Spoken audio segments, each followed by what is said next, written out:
Good evening. I'd like to call the Governing Board of the Lammersville Unified School District to order on Wednesday, August 6th at 7 p.m. This meeting is being live streamed and recorded, so I ask that you kindly turn off or silence your cell phones.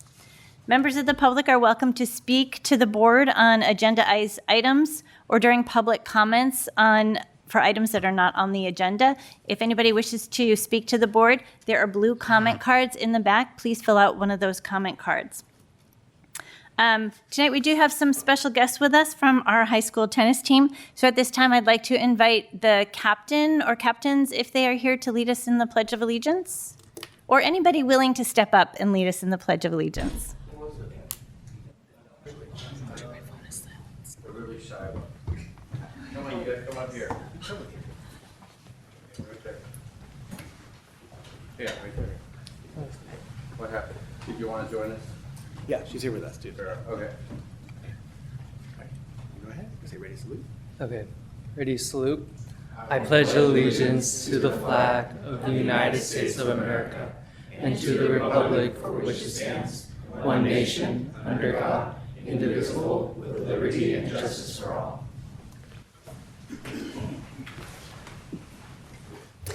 Thank you. Item 3, roll call, please.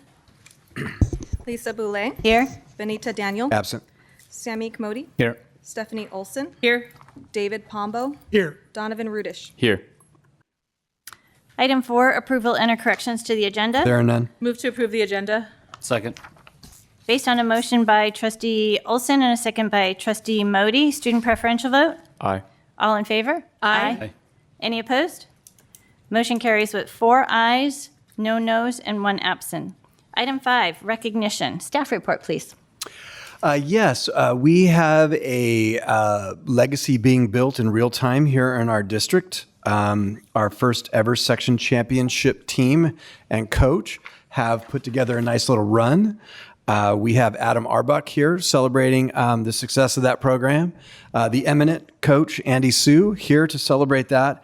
And last but not least, County Supervisor Robert Rickman, who would like to present a recognition to the successful coach and team. So why don't we have Coach Sue come up and explain to us how the season went. If you haven't seen a recap of the Scoop, Sue's written prose around the championship, which was very exciting, I recommend it to all. And then we'll have Supervisor Rickman come up second. Thank you. All right. President Boulay, trustees, and Superintendent Nicholas, and what do we call him? Student representative? Student trustee. He was a flag football player too. I don't remember your title. It's okay.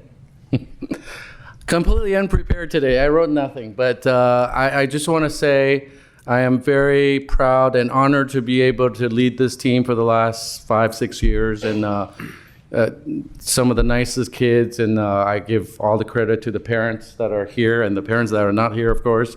It's been an honor coaching your kids, and we've been very successful because I think like I said, I was given some really good kids to work with.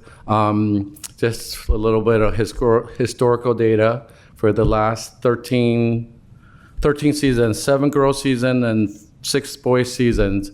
Mountain House High School tennis is 145-0 over the last 13 seasons. And of course, we won 13 league championships, and the two tennis teams have won a total of 4 sectional championships, and those are the only 4, of course, at the high school. And the boys team, the girls won the first one, but the boys won the next one, and then they won the last 2 Division II ones back to back.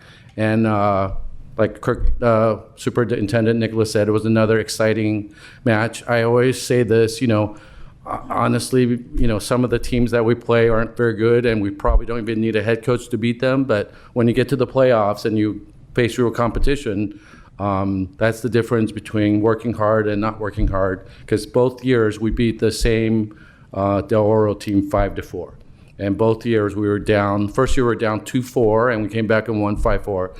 And this year we're down 1-3. And the kids fought back, and I remember it was very hot. I think it was like 90s or close to 100, and the other team at the end were having cramps and, a lot of physical issues, but our team stayed strong, and I think that's what helps us overcome some of these teams.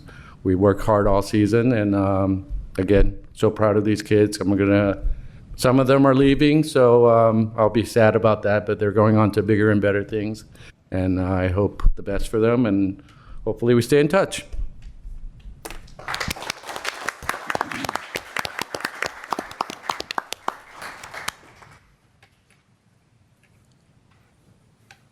Thank you. And hey, it's great to be back. Thank you, Madam President, trustee members, superintendent for having me. I believe last time I was here, we were honoring our students athletes again. And, for me and San Joaquin County and the Board of Supervisors, sports, we're all huge sports fan. I know for me, high school sports, we all played it when we were in school. But one of the reasons, what it teaches our kids, dedication, discipline, leadership, and of course, good health. So whenever I can recognize our youth sports, we jump at the chance. And I want to say thank you to, I never know what to call them, Coach Sue, Dr. Sue, Mayor Sue. Thank you for all you do for our kids here in Mountain House. You're an exceptional coach. You're always, you're at either, golf, tennis, flag football, you're always on top of the league. And, being a doctor yourself, and the benefits of our youth sports. So thank you for all you do for our kids in the communities.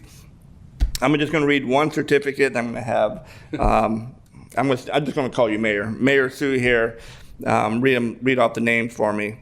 But on behalf of the Board of Supervisors and behalf of San Joaquin County and approximately 800,000 residents that we serve here, it's my honor to present the certificate in recognition. I'm just going to use one name for now, Andy Sue, Mountain House Mustang Boys High School Tennis, in recognition of your 2025 CIF San Joaquin Boys Tennis Division II Sectional Champions. Your hard work, dedication, and determination have earned you a historical victory and successful season that you and the Mountain House community can be proud of for years to come. Congratulations on a championship year. Presented this was before summer, so May 13th, 2025, signed by Robert Rickman, 5th District. I just want to add to, there's schools that have been around for decades and that have never won a section championship. And how many have you guys won? Four. That's just absolutely phenomenal. So again, congratulations, and I'm going to let you read off the names here.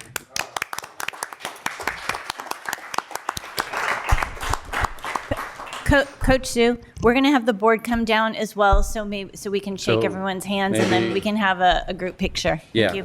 All right. Captain, sectional champion, Idan Mercado, come on up. Stand over there with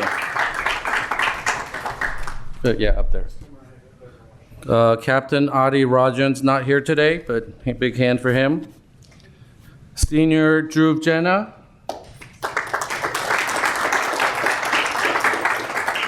UC Berkeley bound next year, right? Am I right? Yeah. Good luck. All right. So which way? Start from over there. Shake hands there and whatever. Okay. Senior Parthiv Algubelli, not here. He's going to UCLA next year. Plus, all these kids are all smart too. Junior Siddharth, he's not here today. Rox Karthik, you are here. I saw you somewhere with a new haircut.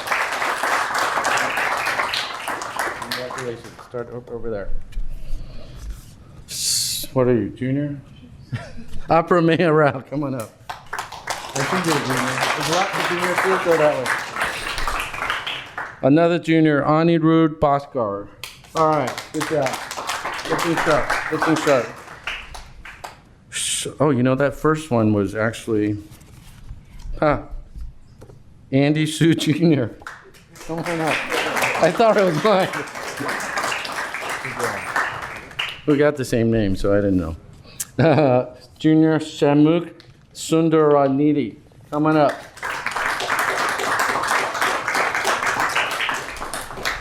Another junior, Nick Shep, come on up.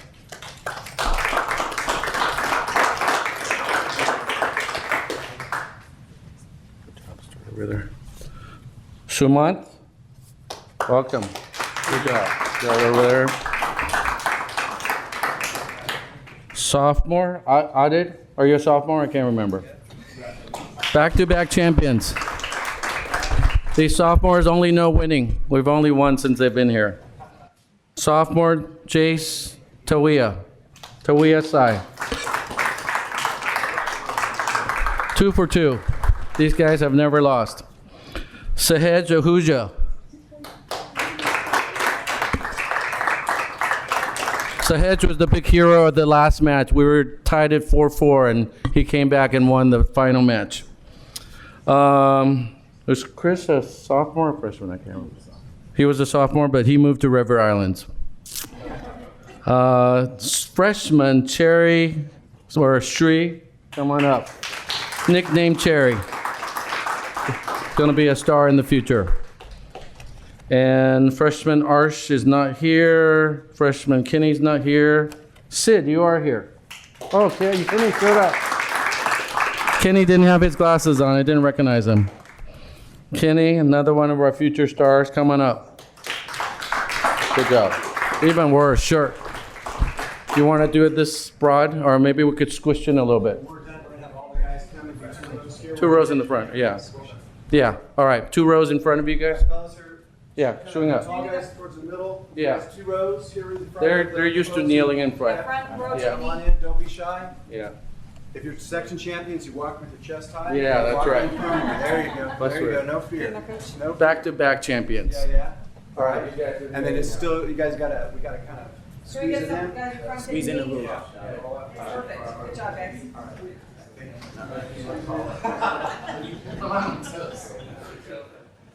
Have you two at the end go on the side? Or just listen to Noel. Okay.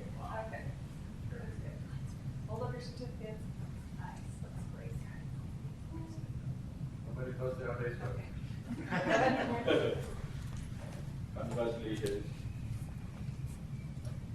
About 10 seconds. 5 seconds. Is that going? I can only suck in for so long. Come on. All right. Congratulations. All right.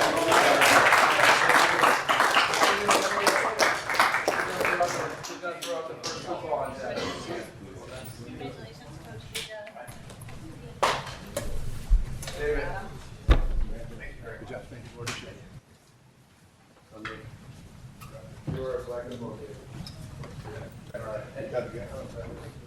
Kurt, right? I'll see you at next tournament. 2 weeks. All right, we should see that. Unless you guys really want to watch this meeting. Do it again. Yeah. Do it again. Good luck. Yeah, good luck. All right. Oh, that's a good idea. All right. We'll be back next year.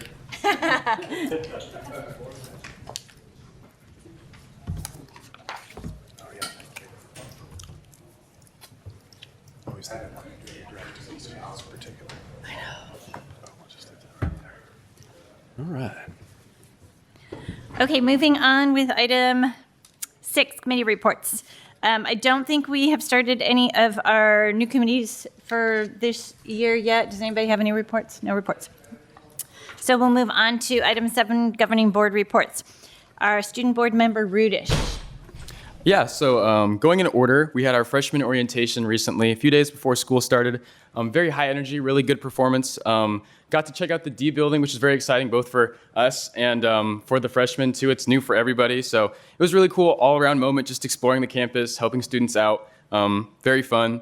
And then today we actually had our back-to-school rally. It was themed on the show Love Island, so there's a lot of hype over that. It was a very good rally. I believe Director Buzzatiel was also at that event, but we had a lot of games, a lot of activity. I think one of our highlight events from that activity was the teacher musical chairs, which Dr. Auerbach, he's not here anymore, but he actually participated in that too. Didn't win, unfortunately, but very fun.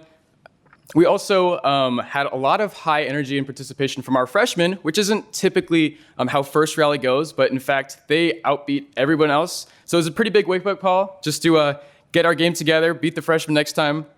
But yeah, back to school rally went pretty well. In addition to that, we have some upcoming events. Our first tackle football game will be August 22nd. It's a neon game versus Lathrop. Go Mustangs. We also have our August SAT for juniors and seniors, August 23rd. So if you don't see any seniors or juniors out recently, you'll know what they'll be doing for the next few days. But good luck to our Mustangs and our athletes. That's my report. Thank you. Trustee Modi. Thank you. Wanted to inform the board I've signed up for all 5 Masters in Governance classes. So that'll be concluded by summer of '26. I did get a lot of emails from CSBA around the in-person classes. Unfortunately, they were all on Saturdays, which meant I would have missed a lot of kids' flag football games over the next month and a half. So I've got them spread out over the next year, but looking forward to that. Yesterday, I attended National Night Out at Central Park. Always a good time to interact and meet our first responders. Everyone loves the helicopter landing and taking off. So a lot of families out there, and I hope everyone had a good time. Yesterday was first day of school for everyone in the community, myself included, with the 2 kids. And yesterday mornings was kids were up early, excited. Today was rough, right? So I felt the second day was harder than the first day. But I'm sure a lot of families had a lot of great experiences. Kids are excited to be back, and I know the staff and faculty are excited to see the students again. So, looking forward to back to school nights. I think that those are starting next week. And then I just want to make sure that everyone kind of knows, and I recognize the staff that does a lot of hard work to get ready for the first day of school. Everything from enrollment, which I think gets a lot of attention, all the way to our custodial staff that makes things clean and operational and ready for students eager to learn. So I want to make sure that they're recognized and share my appreciation for that. I will miss the October 15th board meeting. I'll be speaking at a conference in Chicago. That happens to be my birthday, so I'm not sure where I wanted to really be for my birthday, but I will not be in town. And that concludes my board report. Thank you. Thank you. Trustee Pamba. Thank you. On July 31st, I attended the ceremony at Cordes Elementary to recognize years of service for staff members. I believe there were 6 5-year pins awarded at that event. On August 1st, I attended the staff luncheon at Mountain House High School. And on August 4th, I attended the district staff years of service recognition, and there were a bunch ranging from 5 years to 20 years. And I would like to congratulate and thank all of the years of service recipients, and also all the rest of our staff for all the hard work they do on behalf of the district. And that concludes my report. Thank you. Trustee Olson. Thank you, Trustee Boulay. Yesterday, on August 5th, I attended the first day of school at Cuesta, and it was very well organized, and staff was all around the school directing kids to classes, and everyone, like Trustee Modi said, seemed very happy to be back. And I believe it's one of the cooler starts to school that we've had since I can recall. And it makes me wonder what Halloween will be like. Will it be cold or will it be super hot? I don't know.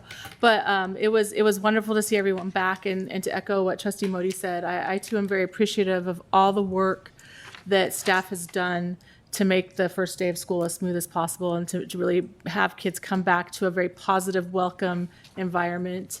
And I know they've been working hard, because just one small little example is when my daughter in high school got her schedule, on one of the classes it said TBD in Aries, and so I figured, there's a teacher they're trying to fill the position.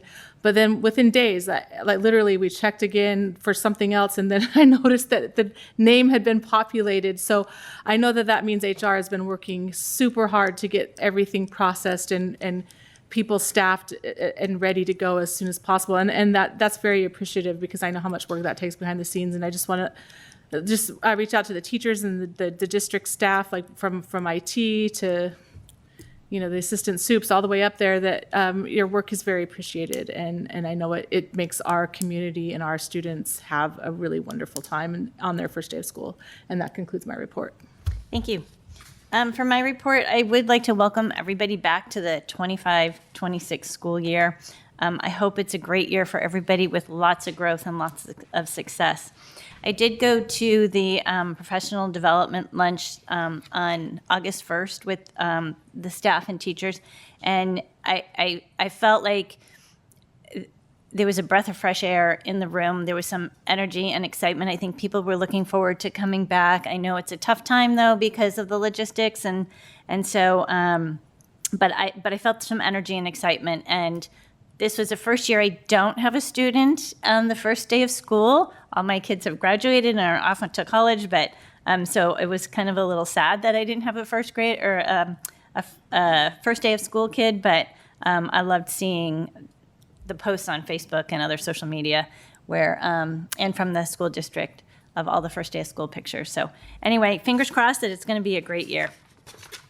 Item 7, receiving of public comments. I haven't received any blue cards. Is there anyone from the room who'd like to make a comment to the board? Seeing none, I will move to item 9, consent items for consideration. Actions proposed for consent are consistent with the approved practices of the district and are deemed routine in nature. Trustees receive board agenda background information in advance of scheduled meetings and are prepared to vote with knowledge of the consent items. Item A, governing board meeting minutes from the regular meeting on July 16th. Item B, contracts under $50,000. Item C, ratification of certificated and classified personnel actions. Item D, updated 2025-2026 fundraisers. Item E, ratification of 2025-2026 inter- and intra-district transfer requests. Item F, ratification of preliminary budget revisions and warrant list for June 2025. Item G, declaration of surplus materials, e-waste. And item H, acceptance of donations, 3 flutes, 5 clarinets, and 5 trumpets worth $16,014.90 from BAC Musical Instruments to the LUSD Education Services Department. Would any member of the board like to pull any of these items for discussion or special consideration? Move to approve consent items. Based on a motion by trustee Pombo and a second by trustee Modi, student preferential vote? Aye. All in favor? Aye. Any opposed? Motion carries with 4 ayes, no noes, and 1 absent. Madam Clerk, would you please welcome our new staff? Thank you. Yes, with pleasure. We'd like to welcome the following new employees to the Lammersville family. Kristen Chapman, K-8 intervention teacher. Joyce Chopra, 8th grade teacher. Edvin Pepik, school psychologist. Michelle Githens, K-8 intervention teacher. Frederick Graff, mathematics teacher. April Hanna, health teacher. Jennifer Hulk, K-8 intervention teacher. Shabneet Handal, K-8 intervention teacher. Jibby Jacob, K-8 intervention teacher. Timothy James, science teacher. Lalitha Magai Sakar, special education teacher. Caitlin Larson, 8th grade teacher. Zachary Lowe, mathematics teacher. Amber Matum, self-contained classroom teacher. Deborah McElroy, self-contained classroom teacher. New Jyotsna Natarajan, I apologize for any mispronunciations, mathematics teacher. Kyle Niendorf, mathematics teacher. Sharmila Santosh, special education teacher. Tracy Schaefer, 8th grade English teacher.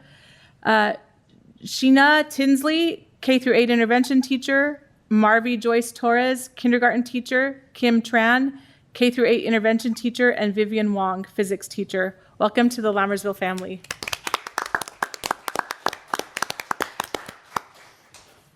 Thank you, trustee Olson. Item 10, district administrative report. Item A, superintendent's report, please. Yes, we're going to have a 3-part presentation. I'm going to go down to the podium, and then we'll go through the process.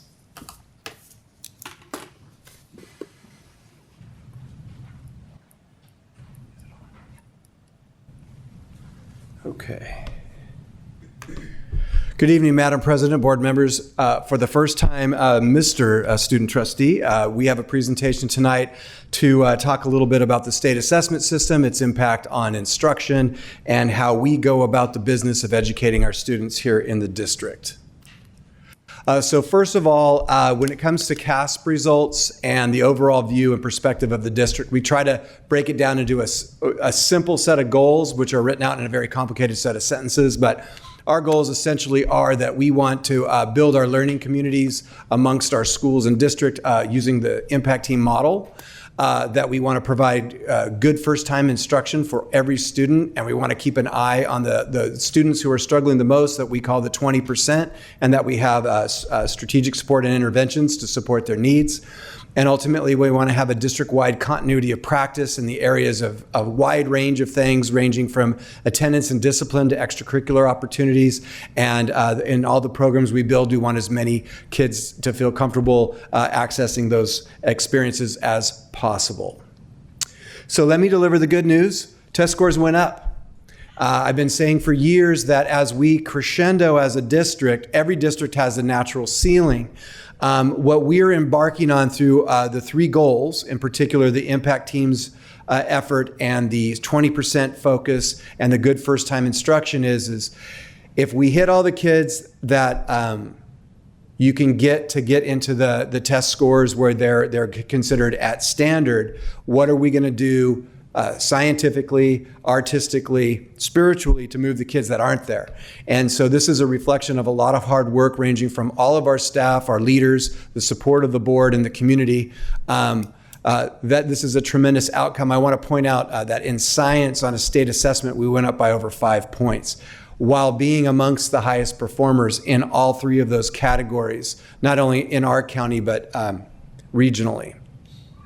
So let me tell you how the game is played. This has been going on since the previous system called No Child Left Behind, is that you want to move kids bands of colors, and they get called different things, but in the current system, you want to meet or exceed standard. The only place where the district gets credit on the state assessment is if you meet or exceed standards. There's no credit given for almost met, just below, or far below. It is all about meeting or exceeding the standard. So it creates an emphasis on a success without recognizing the success of the kids who struggle the most. So here's the game. It's a very simple strategy. Move the kids in yellow. If you really want to get good state test scores and you move a chunk of the yellow, you can point to the scoreboard every year and say, look how good we are. But that's not how we do things here in Lammersville. So we try to move the kids in the yellow, but we are concentrating our efforts on moving the red, moving the orange, moving the yellow, and inspiring the light green and dark green. And so that's a much more difficult undertaking than just playing the game, which is moving the yellow. So I want to give an example of kind of something we thank our state for the assessment system, but we want to also point out one of its simple flaws. So is this a good year? You're flat at the highest, second highest where you get credit. You're flat at the one where you're targeting kids to move in to the higher areas. But you move the lowest and the second lowest a significant number. So the question rhetorically is that a good year? Well, it should be. You're moving significant numbers of kids who are struggling the most. So what we are doing is building a system of multiple measures where we can celebrate the growth in different ways across the spectrum of our students and where they fall. And yes, we do love to point at the scoreboard and say, yes, we're amongst the best in Northern California. Okay, so the biggest challenge in Lammersville, in order to sustain the systems that we've built, is growth. So you have 3 graphs there. And this just points out over the last 10, 11 years, the significant growth in all 3 categories of teachers, staff, and enrollment. So when you're thinking about test scores and a flat group of population, that means you're basically testing apples to apples every year with the exception of new kindergartners and seniors leaving. But if you're adding growth with staff, growth with teachers, growth with enrollment, then you're taking a chunk of new kids with a chunk of new teachers and a chunk of new staff inducting all of them into your system, and as rapidly as possible getting them to caught up with the kids who have been in your system, the teachers that have been in your system, and the staff that's been in your system the whole time. So when we are pointing to our scores, it is not an apples to apples, it's an apples and 3 oranges. And so I want to point out to staff across the spectrum for this fact, is that we welcome new people, young and adult alike, and we're getting these results in spite of the challenges of growth. All right, so this is the example. So it's very difficult when you get to a certain level of your test scores to keep it the trend up. I've been saying that again for years, but this is our district. We've either gone up or stayed flat across the spectrum in 3 different assessments, with the exception of 1 year where we dropped by 0.8 in math. I don't know if there's another district that can point to this kind of success rate over this long period of time. It's something that this board should be proud of, our community should be proud of. I know our staff is certainly proud of that consistent longitudinal exceptional outcomes. All right, so in the big picture, we're the highest in San Joaquin County. We have long since, we are proud of that designation. We're part of 14 districts in San Joaquin County. We have focused in on closing gaps between Dublin, Pleasanton, and San Ramon as a next step on our trajectory to be the best district that ever was. We have significantly closed that gap. We are anxiously awaiting the outcome of their scores, which become public sometime late September and October. We currently reside 4th in ELA, 4th in math, and 2nd in science. With those outcomes, we are confident, or at least we hope to be confident, to be able to announce good news in our trajectory of raising our rank amongst the highest in the East Bay. All right, so there are some statistical areas of concern. Assistant Superintendent Sharp is going to address this specifically in her presentation with specific data, but I want to talk about these categories. These are very real. These are challenges that growth and challenges that the realities of public education bring to us. One, the ceiling zigzag, that once you've reached your potential, you still have a bunch of kids to move, and it's possible for over a long period of time to go up a little, to go down a little, to go up a little. So that's one area that we're trying to avoid. We want to continue that upward trajectory, though we recognize it won't be big jumps, it should be a small proportional jump. The big jump reverberation. You jump 5.15 in science 1 year, and let's say you drop 1 the next year, a natural settling. Is that a failure? No. A big jump can often come with a little bit of settling. We want to avoid that, so we're going to keep focusing in on our outcomes throughout all of our data analyses and instruction. Subgroup volatility. As you get bigger and you're embracing new kids coming in the district, they're going to fall into more and more subcategories.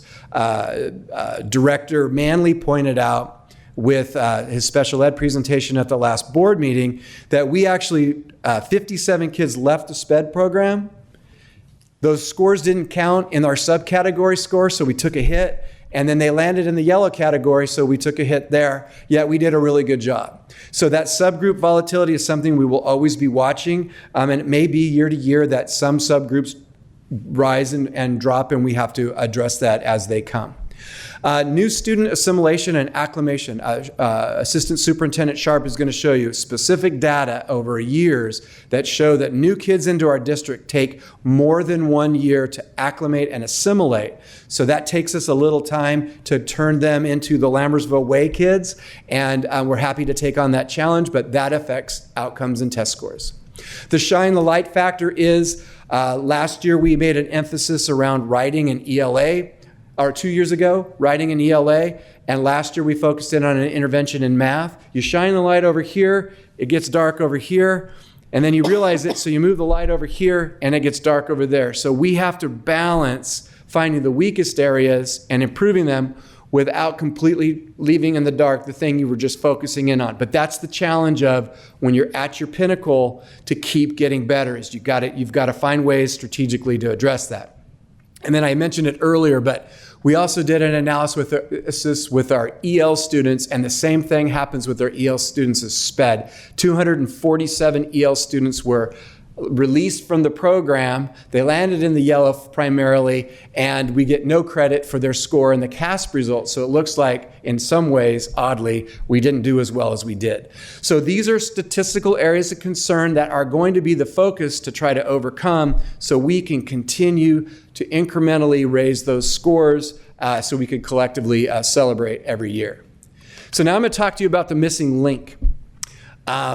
We have, for a number of years, waited for the private sector to create a program or a tool that we could use to give us the data in a manipulatable way so we can break data down into subgroup, by school, by grade level, however we wanted to move it around. And here's what we found out. The private sector can't get it done. And there are many reasons. So let me give you some of the few that we've run into. They overpromise in the sales pitch. We bring them on and they underperform. The team meets with them. We lay out what to do. They go back to do it. And at the end, what we get is, sorry, but we just can't pull it off. So we give them our best effort, the Lammersville way, and then we move on. Operating systems don't always talk to each other. And private companies don't want to share their secret models. So there you get a fight between the companies. We've had that multiple times. Trying to get private sector companies to cooperate and share data, they want to claim that their system, their data, their coding is special to them. And ultimately, there's a fight always about who owns the data. Well, it's our kids, we're paying you, it's our data, give it to us, and give it to this company that's going to take it and put it into this manipulatable program that we need, and they won't do it. So that's multiple years trying to figure it out. So I keep referencing the Lammersville way. So because the private sector couldn't get it done, we decided to build it ourselves. And we have 3 special people here tonight that we'd like to honor with a certificate of thank you from the board because the foundation, the framework in order for this new tool that we created, again, addressing private sector weaknesses, is what is going to be the cornerstone going back to the goals of the impact teams model, of the 20% analysis and instructional planning, and good first-time instruction. And if kids are doing well in school and they feel great about being here, they're more likely to get involved with extracurricular programs and other things available to them. So that is kind of the big picture expression of where we're at. And I'm giving this part because what I've noticed over the last couple of years is we give the data out, but it kind of sits there as a standalone. And there has to be context that's put with it, because the context is we're overcoming a lot of obstacles while providing high quality education to our students, which are getting good outcomes. But we need to see it longitudinally at this point because we have these upward trends and the line graphs are very, very good. So with that said, I'd like to invite the board to come down. And Madam President, can you grab those certificates? And we would like to say thank you to the architects, and then one of the architects is going to explain the Lammersville data matrix. So we'd like to have Mr. Sean Yohannan, Dr. Denise Hinton, and Ms. Leticia Carrillo come on up here. We want to thank them for building what you will see in a second of an exceptional tool that is going to change the game for us.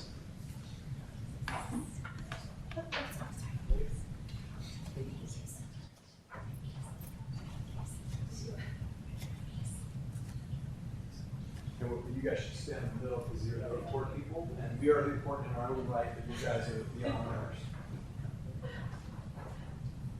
Okay, if I can have Donovan with that my little combo. Okay, that works too. No, they do. No, you can't see. Yeah, I know.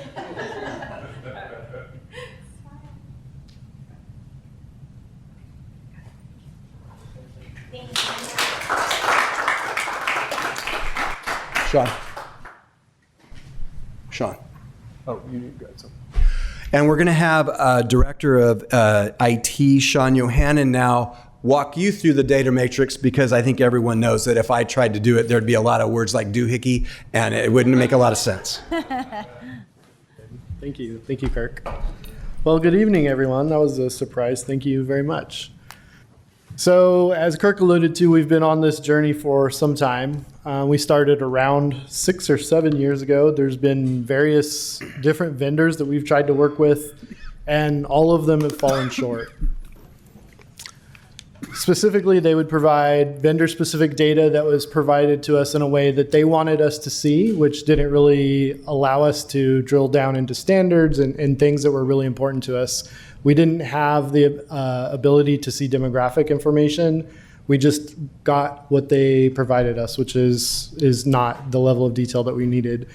On the screen are some of the companies that we worked with. Some of them only remained in the proof of concept stage. Some of them we worked with for some years, providing assessment. They provided assessments to us.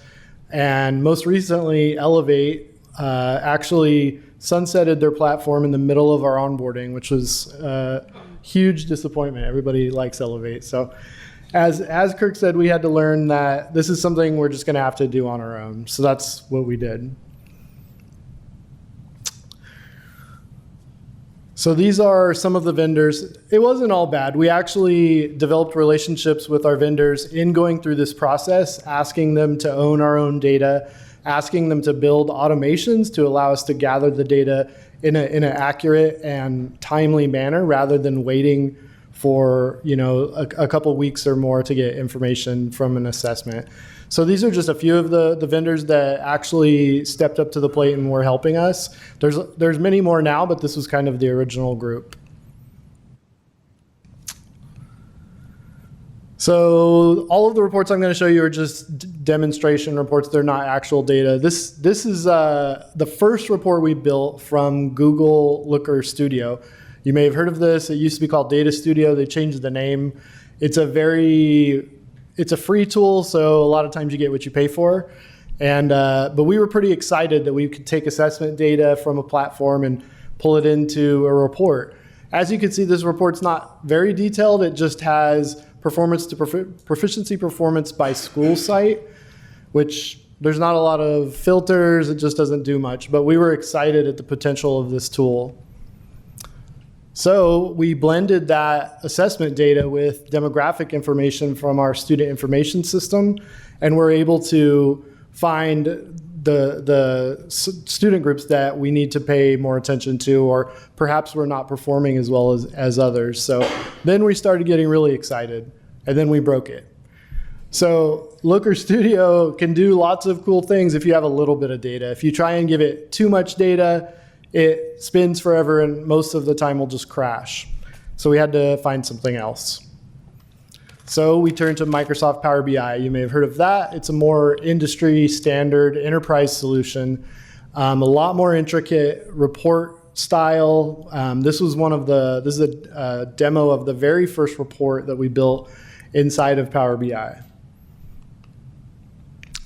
As we started diving into the data from all of the vendors, we started realizing a lot of the information they were providing us, whether it was through the reports or other means, wasn't the level of detail that they actually had access to. So CASP in particular, as we started looking into CASP data further, we started seeing that there's a lot more detail, that's something that we could use more. Rather than just saying a student's proficient in ELA, we were able to see they're something like this, which actually shows the different dimensions of the writing portion of the ELA test, which is tremendously helpful to us if you're trying to figure out how to instruct a student or change instruction to help kids that are struggling. This is an example of one of the most recent reports we've developed. As you can see, there's lots of stuff going on here, but it's basically the same amount of proficiency data, but in the lower right, you can see we can track performance over time and whether that performance increased and decreased. It's that one particular chart is by grade level. The one next to it on the left, the lower left, actually shows performance over several different testing periods. We can do all of this stuff now. We've spent a bunch of time trying to understand the data points that each vendor provides and really make sure that we're providing accurate information and understand how they're providing that to us. So we're pretty excited about all this stuff. I'm a big data nerd, for those of you that know me. I love this stuff, so I'm really excited. And I'm really proud of the data team, as they're affectionately known. So that's what we've done so far. We haven't even been at this fully for a full year yet, but at this point we've basically just developed district level data. We hope this school year to be able to drill down to the school sites, to be able to provide the site admin with actionable information. And then further in the year, we hope to be able to provide a student profile report, so you can get many, many different metrics about a specific student on one report. We're also going to take the existing reports that we have and add in performance to standard for a lot of the metrics that we have. So not just say a student is proficient in ELA, but what specific standard are they proficient in, and what one do they potentially need help in? And with that, I'll turn it over to Ms. Sharp.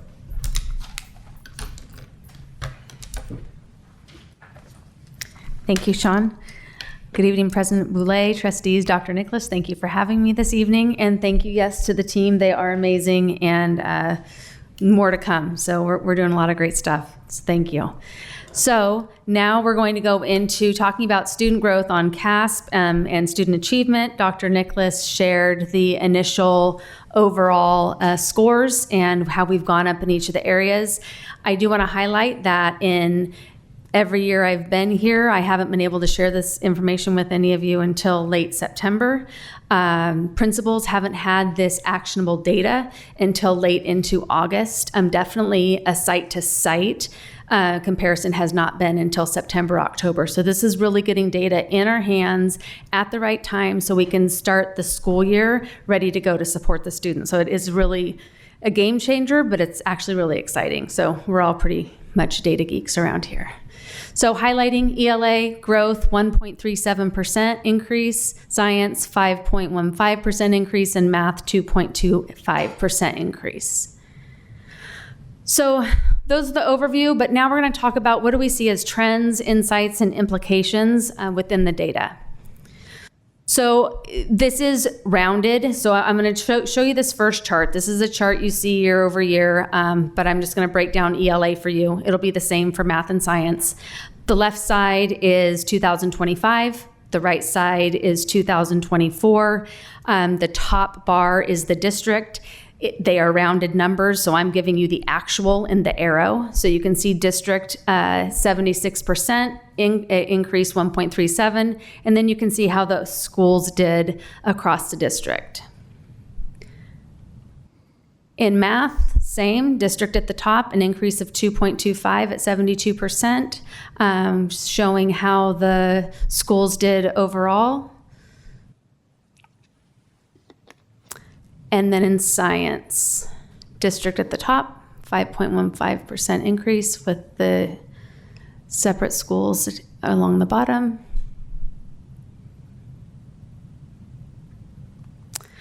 And then going into our 2-year subgroup comparison. So I'm going to share this information with you. I'm going to give you some information in about 8 to 10 slides that's going to give a little bit more of a story into these numbers and what they mean. But for purposes of this presentation now, the outline's the same, 2025 on the side and 24 on the left, 2024 on the right. Our Black, African American, and English learners and socioeconomically disadvantaged students showed a decline from year to year, with our students with disabilities and white showing slight increases. In math, our Black African American subgroup went up, as well as socioeconomically disadvantaged and white, with Hispanic and students with disabilities a slight decrease. And lastly, in science, Black African American, English learners, socioeconomically disadvantaged and white, all with increases. So what does that mean? I'm going to focus right now on English learners, and I'm going to break down some definitions for English learners, how English learners are seen through the state as well as CASP, and then what it means when they're reclassified. So starting with the English learner definition, a student coming into a district at the time of enrollment, a parent or a guardian will mark on a home language survey that there's a language other than English spoken in the home. So that triggers a the English language proficiency assessment to be given. I'm going to call that LPAC for the remainder of the presentation. So home language survey, student takes this, the LPAC. If the student is deemed to need support in acquiring English language, they are now identified as an English learner. So that's the first stage. If an English learner has been an English learner for a certain period of time, they are considered a long-term English learner. Going forward, I'll refer to them as LTELs. There's two definitions for these kids. The dashboard, the California dashboard, identifies an English learner as long-term LTEL if they have not acquired English language proficiency within 7 years. Now, DataQuest, CASP, and LPAC, where we receive our information and also is reported to the state, they require 3 things to occur for a student to be considered an LTEL. Enrolled in a U.S. school for 6 or more years, remained at the same English language proficiency for 2 consecutive years or declined, and the third, and have to have all 3, in grades 6 through 9 have scored standard not met on the ELA CASP test. The third definition I'm going to review with you is reclassified English language learners. These are former English learners who have met 4 criteria as required by Ed Code. Ed Code is on the left. They have to score early advanced or higher on LPAC, score state standards basic or higher, teacher evaluation on academics, and parent or guardian consultation. So those are the required 4. The state allows districts to create local criteria that match those 4 state criteria. So our LUSD EL master plan identifies students can be reclassified if they have an overall LPAC score of a 4, fall map reading score that correlates to CASP standard nearly met, a report card grade in ELA of 3 or C or above, and then teacher evaluation of academic performance and parent guardian consultation. So, with all that said, so we've talked about what an English learner, who an English learner is, reclassified English learner, LTEL.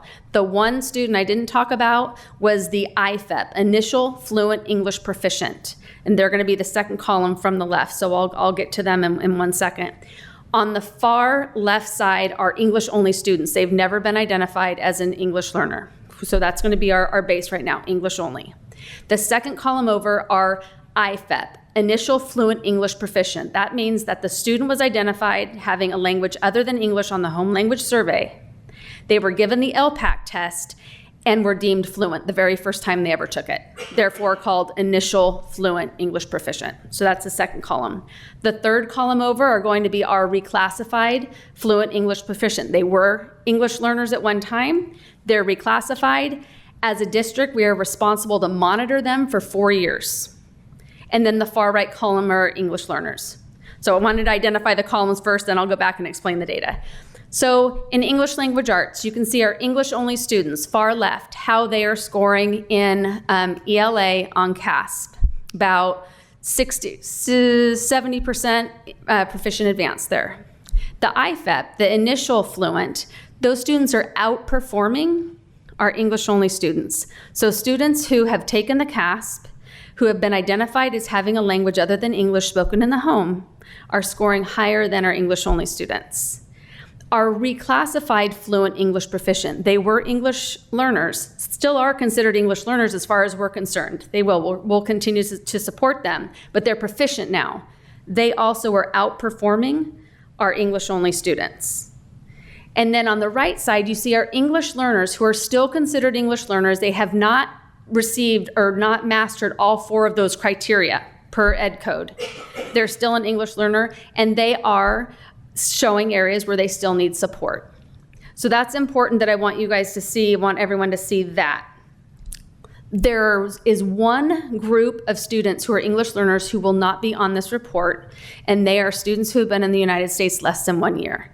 They're the only English learners who are not required to take the CASP test for ELA. Those students are in the math CASP.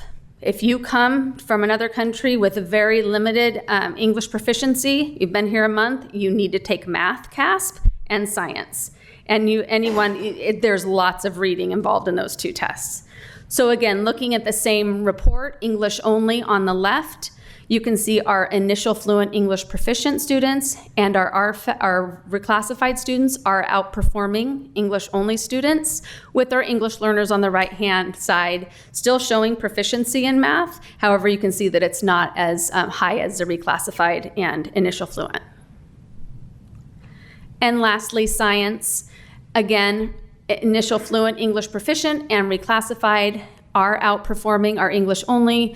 Our English learner students, while they are showing that they are not doing as well as the other three groups, it's important to note just how many are in that yellow band, as Dr. Nicholas spoke about. That's that band where they have it. They're not really struggling. They need a little bit of extra support, and there's a large group of our English learners there.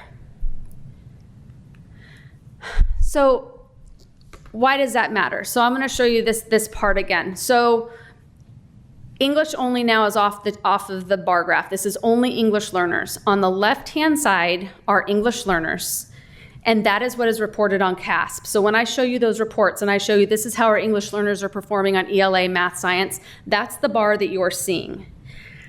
If you look to the right, the students in the middle column are students who have been reclassified 1 year. So this year I reported how English learners were doing, and they took a dip.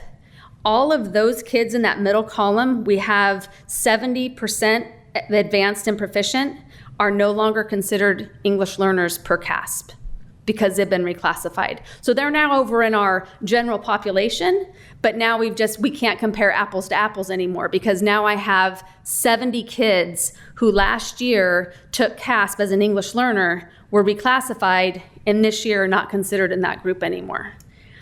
Go one more column over, those are students who have been reclassified 2 years. And you can see how well they are achieving, this is ELA, how well they're achieving on the ELA CASP scores, which is good for us. As Dr. Nicholas said, we're doing what we need to get done. We're giving them the programs, the support, the interventions, and the tools to be successful, to move out of and be reclassified. They're now part of our general population, but on the EL side, it looks like our English learners are not moving because they're now no longer part of that population on CASP. So here you can see math, the same thing. Our English learners over on the left-hand side. As students reclassify each year, they get stronger and stronger with their skills as they're acquiring more and more proficiency in the subjects, in the content areas. And science. So again, you can see that science isn't as proficient as the other areas. However, it continues to grow year over year as they become proficient. So that's CASP, and we talked about this being CASP being one of the key indicators for proficiency for English learners, but the second part was LPAC, that additional performance assessment I talked about.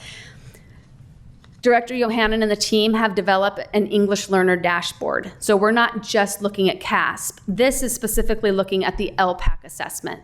And the LPAC assessment has an overall performance level that looks similar to CASP in that it's going to have your well-developed, that's blue, your moderately developed green, and then somewhat developed yellow, with that red color being beginning to develop.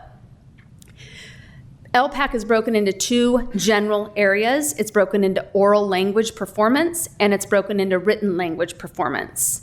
And within each of those bands, there are these bottom subgroups. So you see oral language performance is broken into listening and speaking. And if you look at listening and speaking on the bottom two, you see all that blue.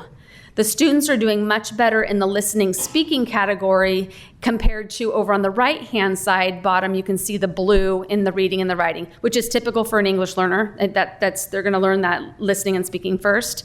So all to say that it's not just CASP. There's more to English learners, and we recognize that. And by having this data and being able to take action and support students in their learning, this is, again, another game changer for us with the data matrix. So putting English learners aside, Dr. Nicholas again talked about the new student assimilation and acclimation, and how there is a period of time when the students come here that we're working with them, providing our interventions in our LUSD way to get them where they need to go. And there is a time period that it takes to get them acclimated up and get the proficiency they need. So in this slide, we're going to talk about ELA. 75.71% our overall ELA, all students. This is all everybody in the district who's taken CASP. Students with us 1 to 2 years are scoring 64.80%. So new students coming to the district are scoring less than our overall district numbers. Students with us 3 years, 78.64%. And when they're here 4 years, for ELA, it's flattening out a little bit at 3 to 4 years, but you can see that if we were to say our scores over time, that 1 to 2 year of new kids coming in from other districts, not getting the LUSD way, but when we get them caught up, they're bouncing right back up. We recognize that and we get it done, but it's important to note that that's what's causing a dip. And as Dr. Nicholas talked about, we're going to have that ceiling and things are going to change based on new kids coming in. It's going to take a couple years. We're going to get them bumped back up, but all the meanwhile, more new kids are coming in. In math, 71.74% overall proficient and advanced, and students coming to us from other districts, first 2 years, 61.1%.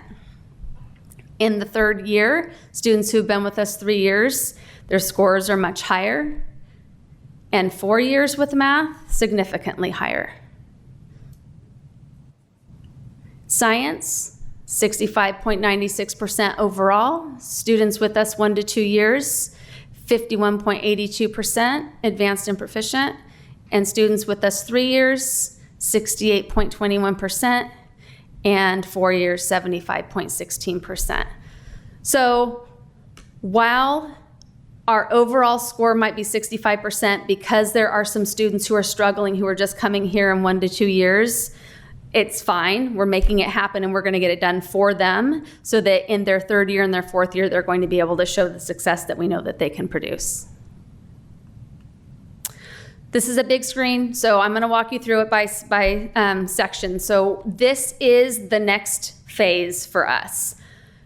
Sean shared, or Director Yohannan shared the MAP matrix. That was that other big screen that looks similar to this, right? And MAP is one of our assessments that are important to us to do those benchmarks throughout the year. MAP is only assessed 3 times. So while it gives us great data, it gives us great data in August, in January, and in May. We have yet to have that level of data in real time, and this is what they're working on right now. So the data team has developed this dashboard for in-time teacher usage to get the kids the support they need in the moment. On the left-hand side, in this blue box that I just highlighted, so I'll rewind it again so you can see it. It's not very clear.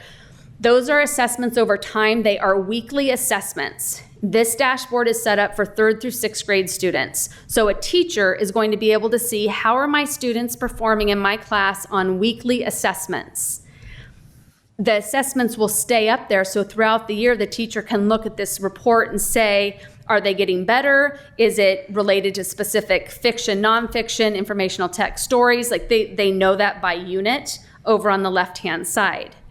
But if you go to the middle section now, this part in yellow, these are now the specific standards that the assessment is testing. So the teacher can look here and see in yellow. So if I'm looking at reading informational text, it's in the top left-hand corner of that yellow box. Those 4 standards right there that are pretty close, 57 point something. Okay, my whole class is scoring here. What's going on? I need to go back in because they are not scoring well here. That can now be a whole class instruction opportunity versus having to pull kids back. That's a game changer for teachers to see that in the moment because they're used to having to hand score things or thinking, oh, you know, Heather's struggling here. I'm going to pull her back for informational support, not knowing exactly what standard that Heather needs to get the immediate attention.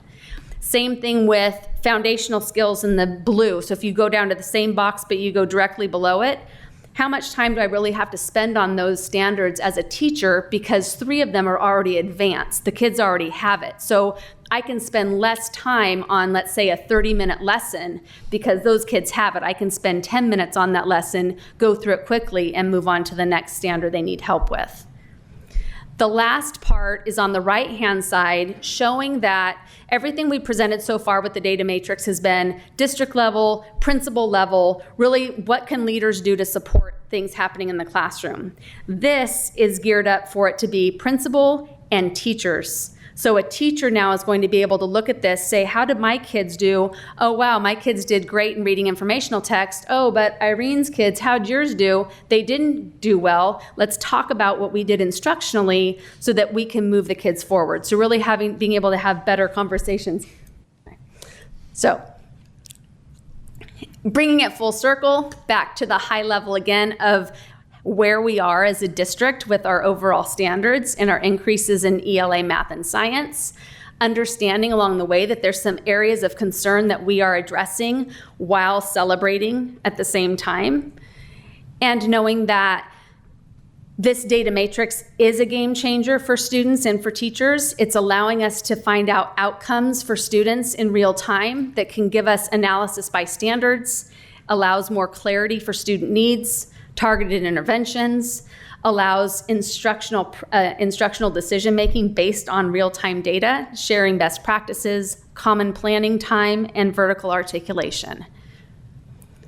With all that said, now what? So now we already know, beginning of the year, we're pivoting, right? We know there's things that we can do to support. At the high school, we're piloting ELD curriculum, piloting a special education curriculum, U.S. history, English and social studies are revamping rigorous curriculum design units. The TK8, we have TK training on the preschool transitional kindergarten learning foundations. Our K2 reading difficulty screener will also be incorporated into the data matrix, so we're going to have that real-time data for our students at K2. Our intervention teachers will be starting pulling students into small groups within the next few weeks, and we have developed our PE scope and sequence for 4th through 8th grade. So lots for us that we've been able to do based on now having real data to make informed decisions. And with that, concludes this presentation. Thank you. Are there any questions from the board? Go ahead. Sure. Thank you so much for the presentation, and thank you to Director Yohannan and the team for putting that dashboard together. Really impressive. So I'm going to start with questions for Director Yohannan, if that's okay. I'm more curious, when you guys tried all the different tools to try to use external tools to build this, was it just your team trying it? Did we work with an SI or a third party? Or I'm just curious as to what that process was like, because Yeah, so each company was a little bit different. Elevate actually showed the most promise, which is sad. They ended up just becoming defunct. But we spent hours and hours uploading data to S3, an Amazon S3 box too, so that they could analyze it and build charts for us. It showed a lot of promise, but like I said, it just turned into nothing. So that's kind of what led us to understand that we're just going to have to do this on our own. I can empathize with, in the last 6 months, we had a vendor at work out of the UK for a platform, started implementing with them, and then they went belly up. And so we had to basically take all that data and then work with a different one. So I can empathize with the team.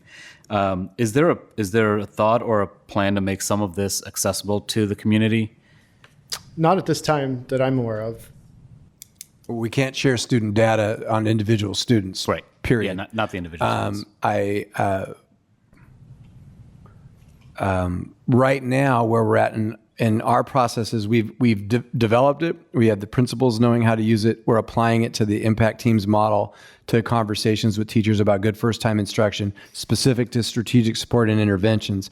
And our plan this year is to get our first year of reps in, and continue to tweak, because this is literally, can it do this, Sean? Can it do that? So I don't feel comfortable saying that this is ready for a broadcast.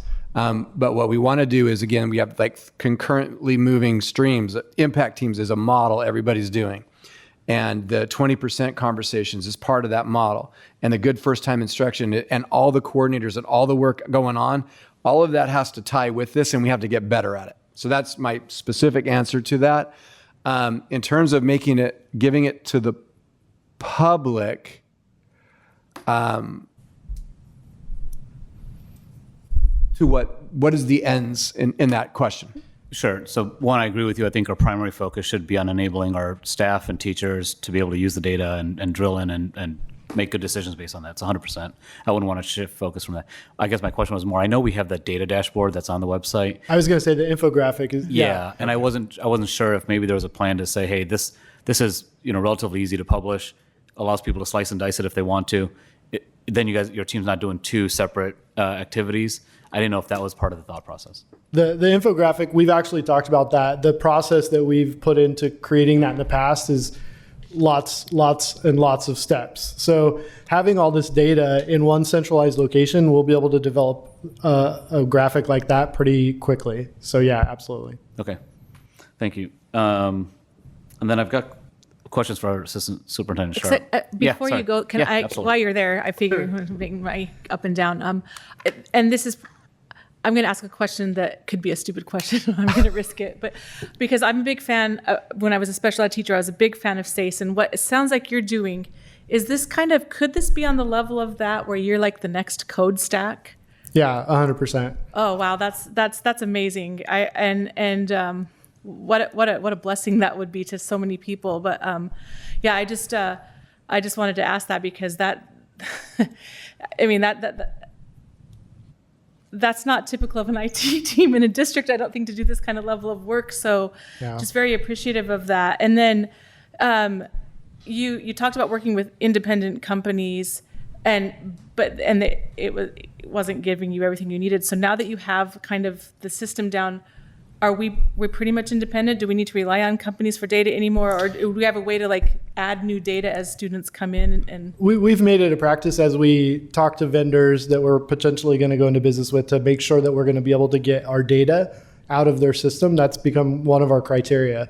So yeah, as we move forward, we're not going to go into business with a vendor that can't give us what we need to be able to provide these type of graphics. Okay. 100%. And then my last question is, have you thought of a cool name, like, for when you get on the map across the state? So that's been one of the Here's the issue with it, though, is if we try to sell this hypothetically, with the same problems we ran into is you have to be in control of your own data. I want to thank you to you and your entire team. It seems like it was a monumental approach, but very successful in the end. And I'm sure there was a lot of frustrations and headaches along the way. But again, an amazing outcome. And I was excited because this is the first time we have seen this kind of data. I'm a data person too, so I love the data dashboard. It's beautiful. There's a lot of good information there. But this kind of tweaks it in a different way so that you can fine tune for individual classrooms, individual students, and as you said, on individual standards. So kudos to a job well done, and thank you for all the hard work to the entire team on that. Thank you very much. Can I ask one more question? Oh, yeah. Do you have thoughts on a future, putting a large language model against this data set so that teacher can ask a question and not have to do the analysis and can get some of that served up to it? I don't know if you've used Power BI, but they have a plugin that does that. And we've played around with it a little bit. It still seems a little clunky. To me, but eventually, how awesome would it be if a teacher could just say, tell me what standard my student scored the lowest in the last 3 assessments. How awesome would that be? Right. Like, how much of a time saver would that be? I think the potential is there. I think it's still in its infancy. Okay, great. So if I could just add that about 8-10 years ago, I sat down at a table in Redwood City at like one of their incubation things paid for by, I think, Google, with a former Google executive. And there were about 8 or 10 coders from like the Ivy League schools. And I was trying to explain to them what we've been talking about for years, trying to get this to work. And they were very polite to me. And they tried to explain to me how they would try to code it. And so to think where that conversation was, where I was about 20 years older than all of them, trying to explain to them, and they live in a different world and they speak in a different language. But we've been literally trying to put this together. I mean, just imagine this. How are all the English learner males doing in a particular area to all of the different things that we can ask it? So, I can't tell you how much effort we've done and the disappointments. And Elevate isn't the only one, but Elevate's poof into the stratosphere was epic. So much so I call it envelope because they don't deserve to be called by their real name. So I'll leave it at that. I guess, and then one other question. I mean, this system will be, hopefully none of you are going anywhere for many years, but it will, your institutional knowledge will not kill this system if you all leave. Like it will.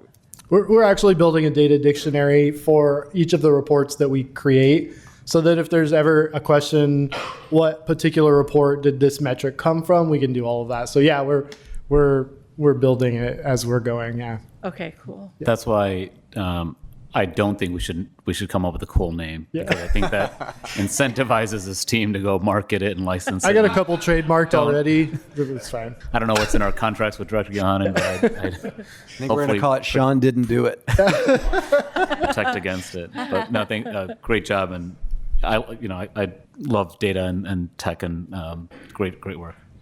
Thank you. Thank you. All right. Yes. Got some. The RFEP? I Yeah. believe those are folks that are students that were classified as English learners and have recently become fluent English. Reclassified based on the state criteria of scores on LPAC, on grades, on CASP, and parent recommendations. Okay. Do we have an average of how many years those students were classified as English learners? We don't. It's different per each student. And generally speaking, they will start to reclassify more around third grade, just because that's when those criteria come in. It's when CASP hits that they can take a CASP test, or MAP reading happens in second grade. So end of second grade would be around where our kids reclassify. Okay. So I was trying to figure out, I was trying to make inferences from the data. And so maybe I don't know if we can go back to one of the slides that showed the recent, the scores that showed that, yeah, I think that's fine. Math or English for this. Hold, these are the kids who came from other school districts. Hold on, let me get you to like one of these? Sure. Okay. So the way maybe not this one. Was there one before this that showed the different categories, like English only, English? Oh, there you go. Right here. Let's do an ELA one. Okay. So I'm trying to go through a scenario, and I'm trying to understand the community that we have here in Mountain House. Mm-hmm. So we've got a lot of families who the parents are not born in this country, mm-hmm. but the children are. And so those families on the enrollment form likely will answer another language is spoken at home. Is that accurate? Correct. Okay.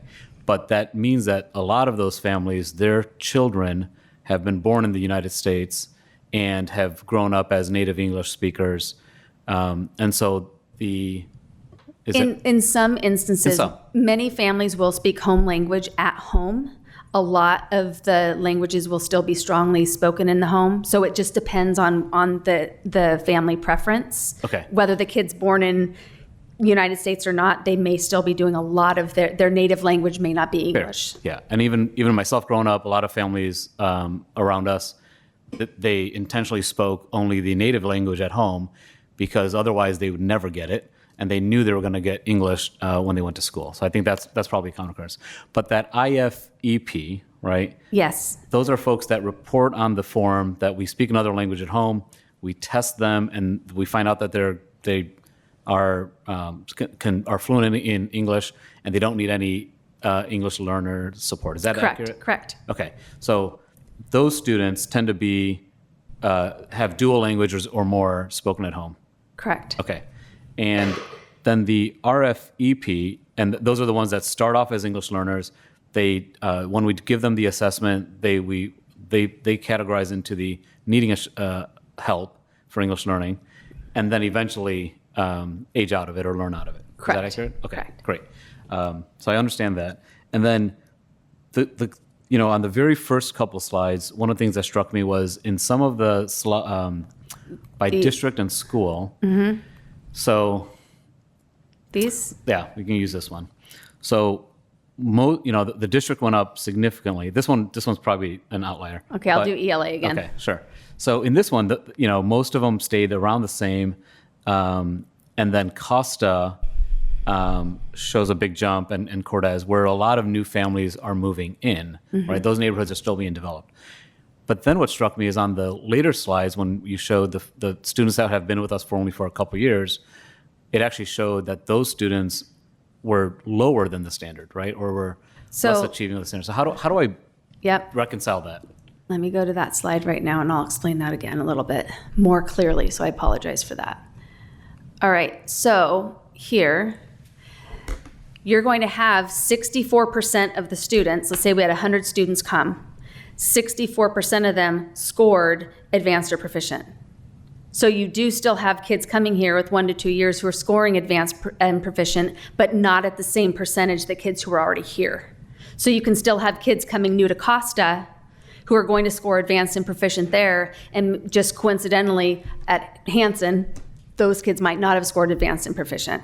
Okay. Does that, Yeah, that helps. okay. One thing that struck me about these slides here are that the 75% is everybody.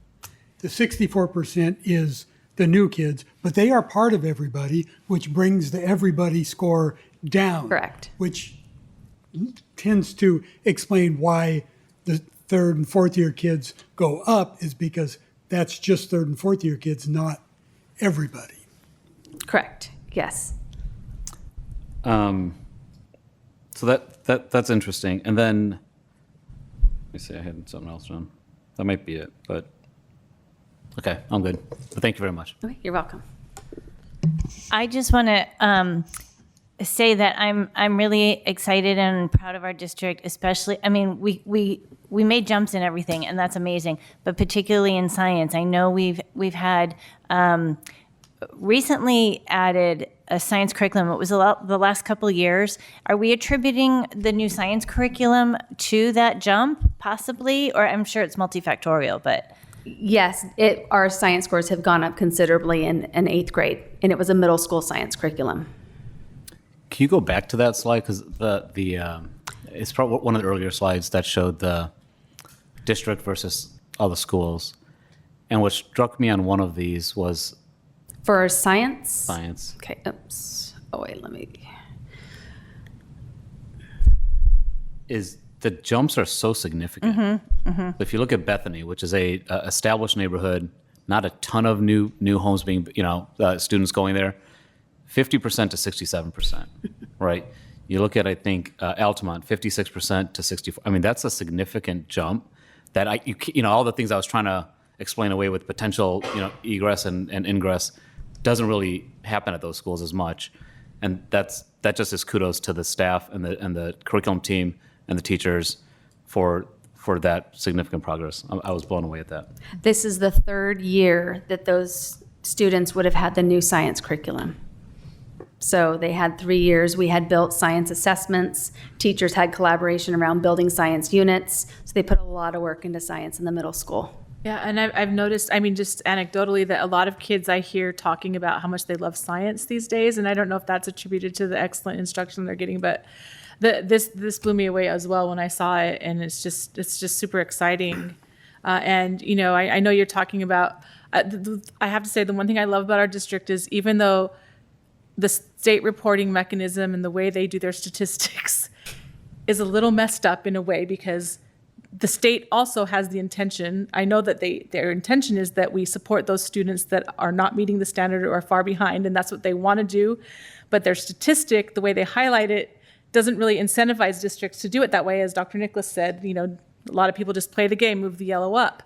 And so what I love about our district staff and everyone here is that you could just play the game like everyone else, but you choose not to. You choose to do the hard work and the real impactful work of digging down and getting every student possible. And I think that the fact that we have high expectations in this district shows that when you do that, our students are going to rise up and they're going to perform to those expectations. And after, they need 1 or 2 years to learn the LUSD way, but then they get it and grow. And so I just want to say thank you. It's, sometimes people say, well, it's just that, you have good test scores because look at the families you have here. But this data is showing that, no, we have students that come here and they're the same kind of families and they don't perform as well those first couple years. And they get that high expectation, that high quality instruction, and then they soar. And so just great job, everyone. One thing I would like to point out, and it's not a question, it's an observation, I guess, but we need to be cautious how we present this new data stuff to the public because I'm afraid that some of the cynics out there are going to say they didn't like the data that they were getting from these established companies, so they did their own so that they could tweak the data to reflect what they want it to reflect. And so I think we need to be cautious how we present this to the public. But also the scoreboard kind of shows that how could we be tweaking it when we get the results we get on the CASP? You know what I mean? That's not data we can manipulate. The state reports that. And I think this has always, if someone correct me, this has always been our data, right? I think the challenges that got spoke to earlier were once we give them the data, we lost control over it, and and once it got manipulated, we're unable to get it back. Is that accurate? And their reporting mechanisms, like they're all different. And often we would give them the right data, like they'd pull from Aries, and then it would come back inaccurate. And then we were chasing our tail on that saying too. Yeah. And the data that's currently on the dashboard is the CASP data and the MAP data, and that's not, I mean, that comes from other companies, from our testing companies. So again, it can't really manipulate that unless we report it inaccurately. This is all apples to apples, right? What's on the screen today, right now. This is an apples to apples comparison from this year to last year. Is that Yes, accurate? correct. Right. Correct. It's nothing to do with source of data or anything like No, that. Okay. same thing. I do have a question, and I don't know if we pull this data.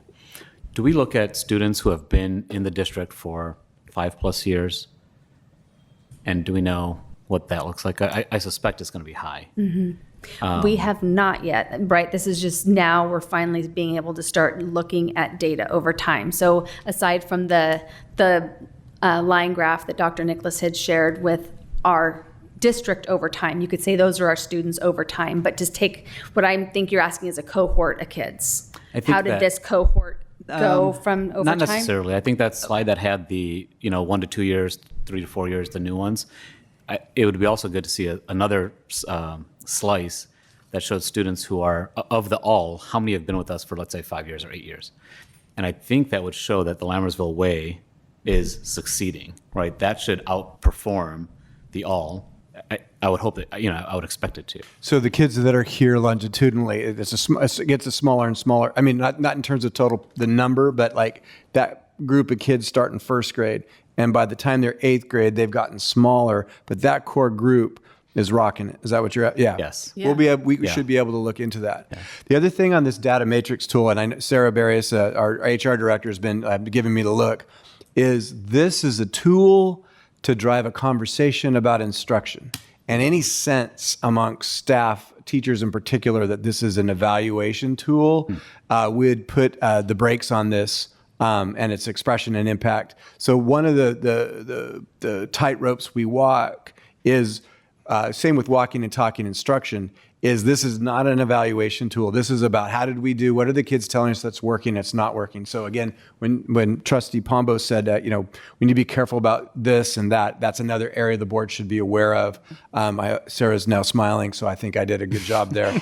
But when teachers feel you're using something against them, bad for karma, bad for culture, bad for execution. That also, I guess, harkens back to Trustee Modi's question about putting this out to the public. We can't allow people to drill down on, a specific teacher or that sort of thing. That would not be well received. One of the things that we are working on, though, that in a sense gets it to the public is the student performance profile that we had at one time in one of the companies. It broke, but that allowed us in an SST or an IEP or a parent conference to print out a profile of their child so they could see how their child was doing in these particular areas. And that's one way that would be very beneficial that we're working on. I like to put we with you guys, that the team is working on diligently to try to make that happen. The royal we. Yes. Does the data allow sorry, I have so many questions. Does the data allow you to look at, do we correspond what districts those new students come from? Not within our system. I mean, we have it within Aries, but we don't build that within. Not a field that's mapped in, right? Okay. I'm curious as to whether as we think of the competitive spirit, right? Are these students coming from Dublin, San Ramon, and Pleasanton, and we say, look, these students are not performing at our level. That's where my head is. That comes on a T-shirt, I think. Right. I will get T-shirts if we can get that bar chart that shows that. We fixed them. Thank you very much. Yeah, thank you. Any final questions or comments? I feel like we could geek out on data all night, but I think this has been good enough. Okay. Thank you. Thank you. Thank you very much. Okay. Can I ask, sorry, one not for the superintendent. These are great results, right? How do we celebrate this? We try. I was taught this as a young man at basketball camp. Always be confident, but never be cocky. So that's our measure. But we do a lot of celebrations at the school sites. We do a lot of celebrations. Tonight is a celebration in a way. So I guess each school site handles it. Even rewarding people for 5, 10s, and 15, 20 years of service is part of it, right? It's like, we are doing this. It's interesting, and I kind of like it this way, is the Stockton Record never references our district when it's referencing county districts and outcomes. And I almost like that. So that's why we adopted East Bay, because we wanted to put ourselves in something more like us. I lost for us great examples for you right now, but we do pretty much, we brag a lot with humility.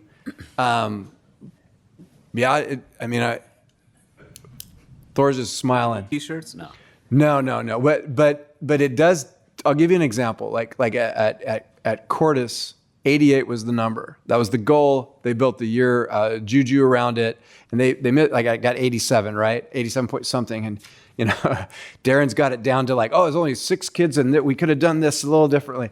But we try to aspire that without making it about the score, right? It's about kids are learning, and this is a vehicle for it.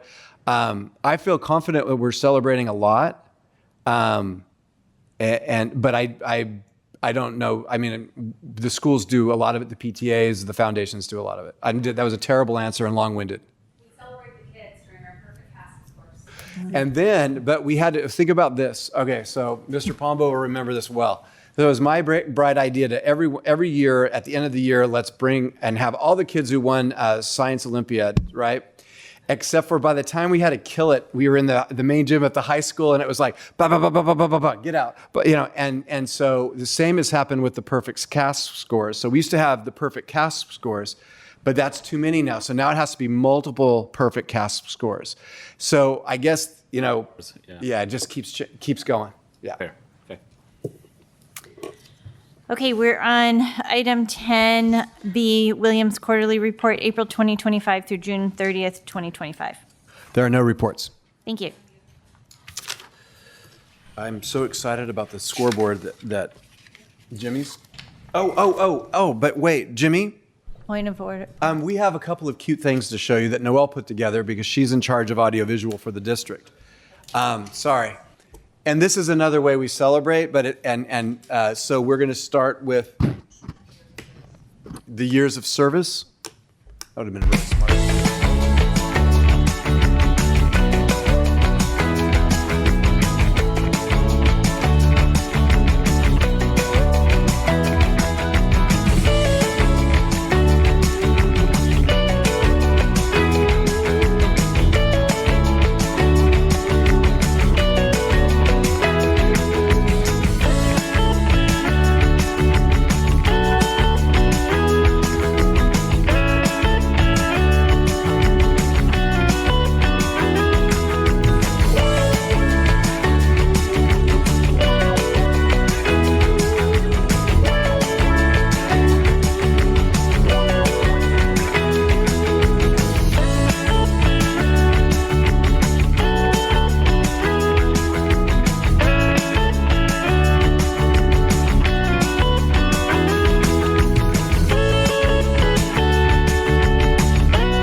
And then second, we have a nice little montage of the first day of school as well.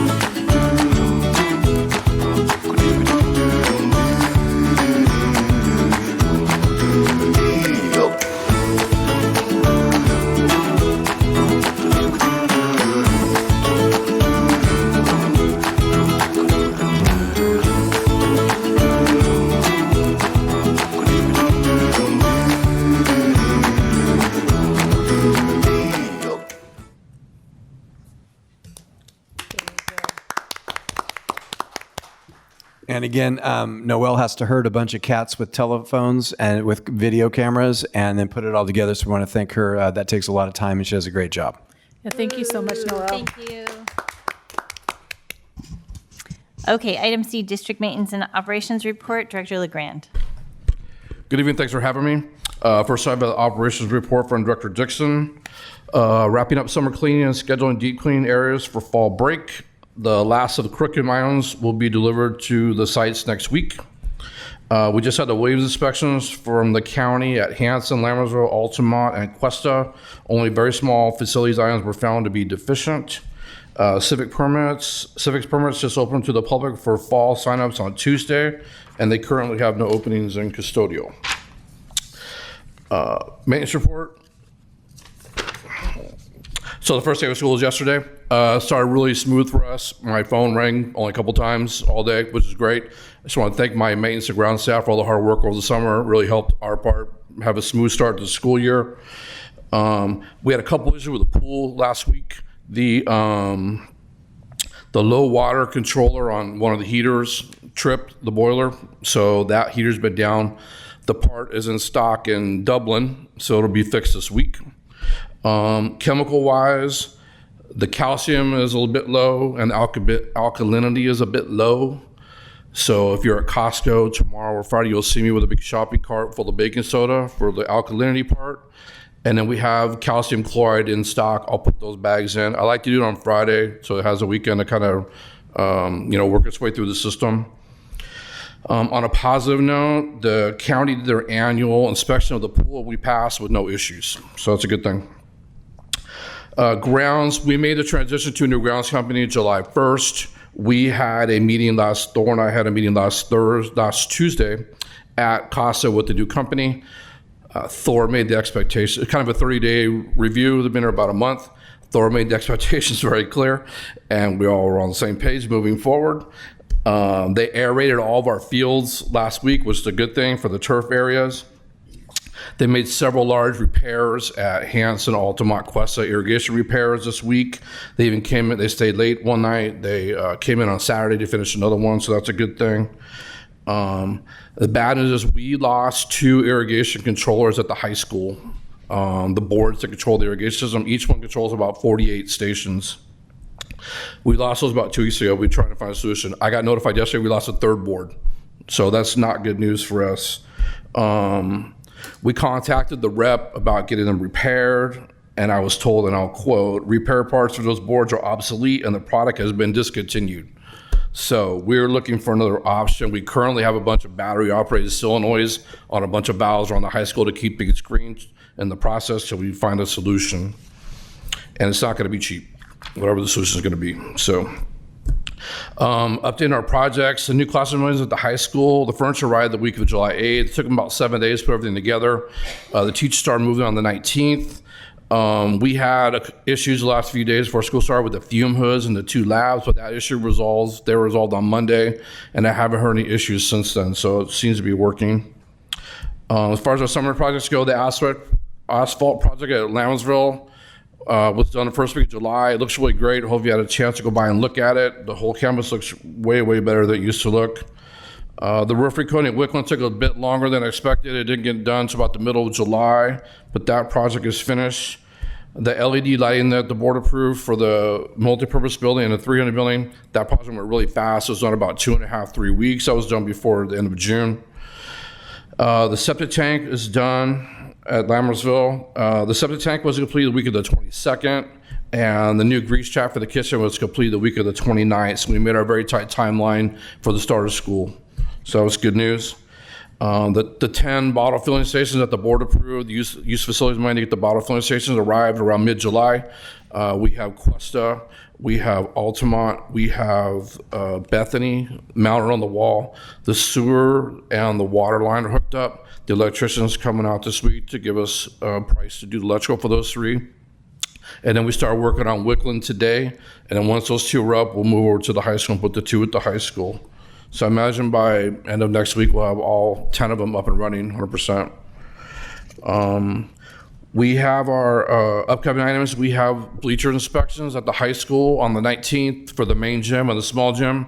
We do it semi-annually. We do the high school 1 year, and then the following year we do all the K-8 bleachers. And the next big project for me, for our department, is the Montessori rooms at Cuesta. I've been tasked with doing sort of a facelift type project for them. I did a walkthrough with the Montessori before they left. The rooms are in really good shape, way better than I expected, so I'm gonna have to scale back what we thought we were gonna have to do. It might just be floor covering and maybe some painting a little bit, but way better than I thought we were gonna have to do, way less work. Staffing for us, we have no openings, and I'm happy to answer any questions.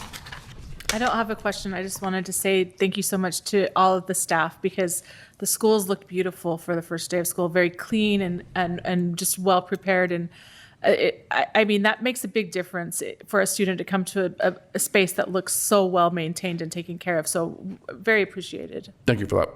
Two questions. One is that you mentioned something was found deficient. Was that a county audit or what? I must have missed that. Can you Did I miss that? Sorry, say it again. Was there something in the beginning of your report that you said that something was like a county inspection that was found deficient? The inspection on the pool? What's up? The inspection on the pool? Yeah. What about it? No? Thor's, okay. Translator. On the Williams Walk, they found a couple items that we needed to address on the Williams Walk, which is they check all the classrooms in the entire campus.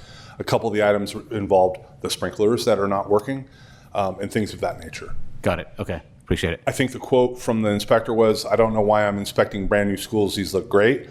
But in order to keep their job, they always find something. Sure. And then I know the temperature's getting up there this week. We've had a really nice summer, and now the heat's going to hit us. Do we have any air conditioning issues across the campuses, or everything in working order? HVAC. Just some HVAC stuff. Yeah. Is all the HVAC working? No classrooms with non-working ACs or anything like that? Okay, great. No. Thank you. Thank you. Thank you. Thank you. Item 11, action items. Item A, consider approval of the 24-25 annual report / expenditure plan for Prop 28, the Art and Music in Schools AMS Funding Guarantee and Accountability Act. Staff report, please. Yeah, this is a have to. We do this annually. We recommend approval. Any questions or comments from the board? Move to approve of the 2024-25 annual report and expenditure plan for Prop 28, the Art, Music in Schools Funding Guarantee and Accountability Act. Second. Based on a motion by trustee Pombo and a second by trustee Olson, student preferential vote? Aye. All in favor? Aye. Any opposed? Motion carries with 4 ayes, no noes, and 1 absent. Item B, consider approval of contract with Go4 for athletic trainer services during the 25-26 school year, not to exceed $70,000. Staff report, please.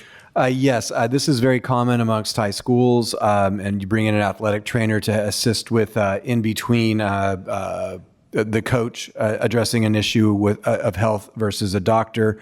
It works effectively, but we recommend approval with the number of sports that we have, in particular the ones with impacts, where kids have impacts with each other.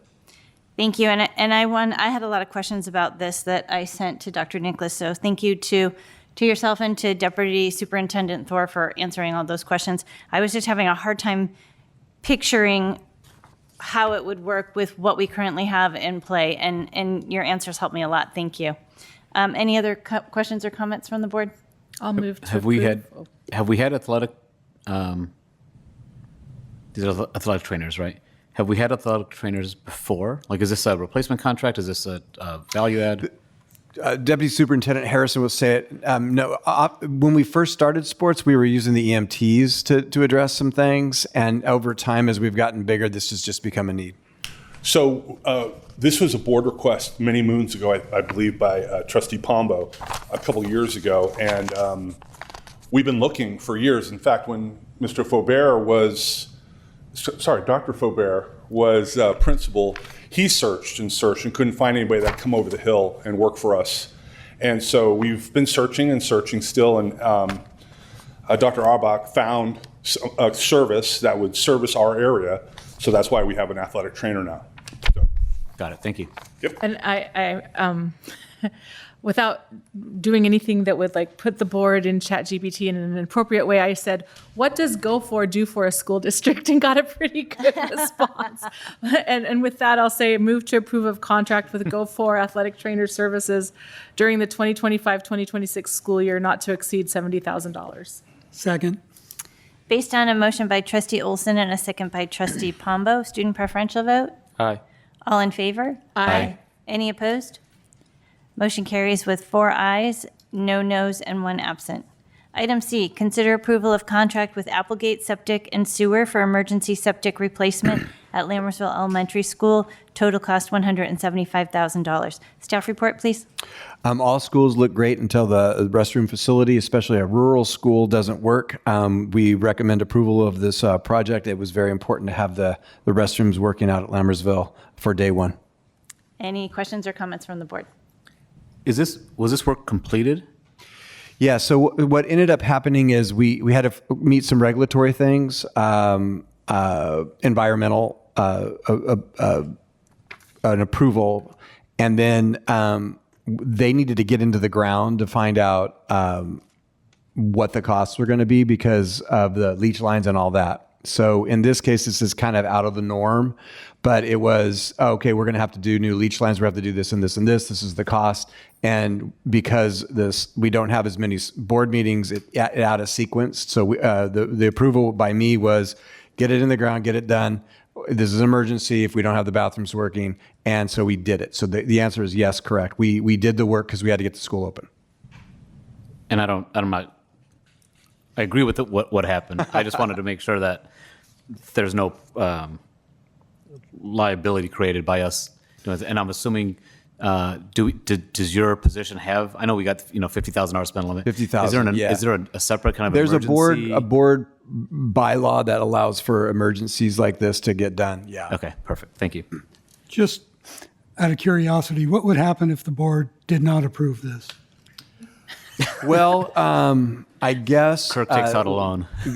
Thor and I would grab a shovel tomorrow morning, and this is about restrooms, so I get it, but yeah, which is why we have a process. But every once in a while, it's like Move to approve of contract with Applegate Septic and Sewer for emergency septic replacement at Lammersville Elementary School. Total cost $175,000. Second. Based on a motion by trustee Pombo, thank you, and a second by trustee Modi, thank you. Student preferential vote? Aye. All in favor? Aye. Any opposed? Motion carries with 4 ayes, no noes, and 1 absent. Item 12, information and discussion items. Item A, DARE graduations. Staff report. subject to change. This is the current set of DARE graduation dates and times. Thank you. Item 13, calendar. Item A, Wednesday, August 20th is the next governing board meeting at 7 p.m. here in the district office boardroom. And in a moment, we will adjourn to closed session where we discuss item A, public employee discipline dismissal release complaint, Government Code Section 54957.